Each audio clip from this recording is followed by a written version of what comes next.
দেয়া বসে থাকা নয়, সে কোনো দিন আসবে না রে, করো যদি ভয়। বিপ্লব মানে জীবন দেয়া বসে থাকা নয়, সে কোনো দিন আসবে না রে, করো যদি ভয়। লড়াইয়ের ওই ময়দানেতে যেতে তোমাকে হবে, প্রয়োজনে সব রক্তটুকু জমিনেই ঢেলে দেবে। লড়াইয়ের ওই ময়দানেতে যেতে তোমাকে হবে, প্রয়োজনে সব রক্তটুকু জমিনেই ঢেলে দেবে।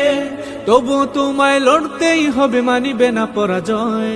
তবুও তোমায় লড়তেই হবে, মানিবে না পরাজয়। বিপ্লব মানে জীবন দেয়া বসে থাকা নয়, সে কোনো দিন আসবে না রে, করো যদি ভয়। বিপ্লব মানে জীবন দেয়া বসে থাকা নয়, সে কোনো দিন আসবে না রে, করো যদি ভয়। কোথা থেকে কোন ভিনদেশি শকুন আমার দেশে এসে সেবার নামে বস